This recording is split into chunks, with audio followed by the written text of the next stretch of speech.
विधिमंडळाचं अधिवेशन सुरू होते आणि आजच्या पहिल्याच दिवशी चंद्रकांत पाटलांनी उद्धव ठाकरेंची भेट घेतली। अतिशय महत्त्वाची बातमी सध्या सुरू येते। दानवेंना पुष्पगुच्छ देण्यासाठी गेले असताना या दोघांची भेट झाली। दोन्ही नेत्यांनी एकमेकांना यावेळी कोपर खळ्या लगावल्या। चंद्रकांत पाटलांनी उद्धव ठाकरेंची भेट घेतली। आजपासून विधिमंडळाचं पावसाळी अधिवेशन सुरू होते आणि पहिल्याच दिवशी चंद्रकांत पाटलांनी उद्धव ठाकरे यांची भेट घेतलेली आहे। दानवेंना पुष्पगुच्छ देण्यासाठी गेले असताना या दोघा नेत्यांची भेट झाली आणि यावेळी दोन्ही नेत्यांनी एकमेकांना कोपर खळ्या लगावल्या।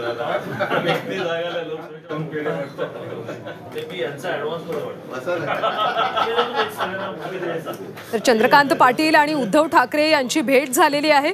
दानवेंना पुष्पगुच्छ देण्यासाठी गेले असताना या दोन्ही नेत्यांची भेट झाली आणि यावेळी दोन्ही नेत्यांनी एकमेकांना कोपर खळ्या लगावल्या।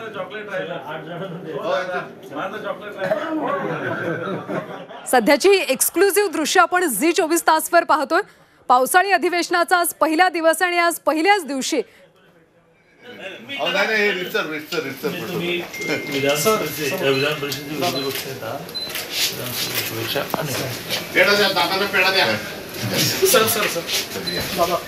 अनिल परब इतके निवांत का बसले?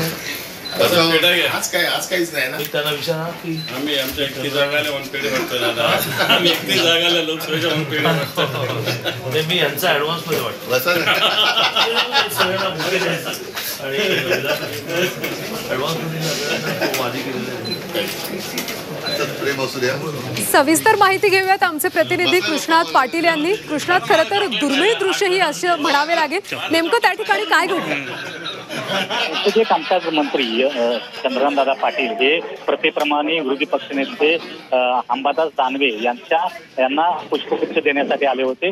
दर अधिवेशनात सुरुवातीच्या पहिल्या दिवशी ते येतच राहतात, परंतु आज उद्धव ठाकरे देखील त्यावेळी उपस्थित होते। त्यावेळी बऱ्याच कोपर खळ्या ज्या आहेत त्या उद्धव ठाकरे यांनी मारलेल्या पाहायला मिळत आहेत आणि खास करून उद्धव ठाकरे यांना त्यांनी चॉकलेट देखील दिलं आहे। त्याचवेळी उद्धव ठाकरे यांनी पुन्हा टोमणा मारला की तुम्हाला आता चॉकलेटच वाटायचे आहेत।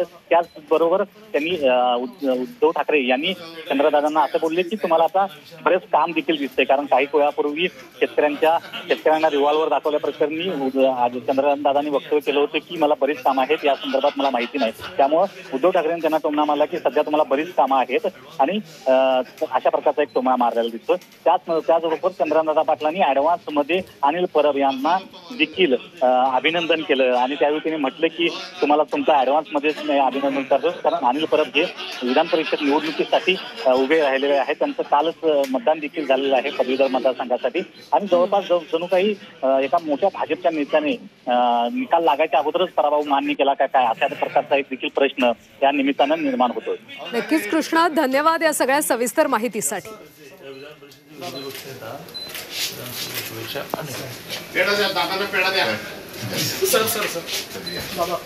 अनिल परब इतके निवांत का बसले? आज काहीच नाही ना। त्यांना विचारा की आम्ही आमच्या एकटी जागाला वन पेढे वाटतो दादा। आम्ही एकटी जागाला लोकसभेच्या वन पेढे वाटतो। मी यांचा ऍडव्हान्स मध्ये वाटतो सगळ्यांना भुके द्यायचा आणि ऍडव्हान्स मध्ये माझी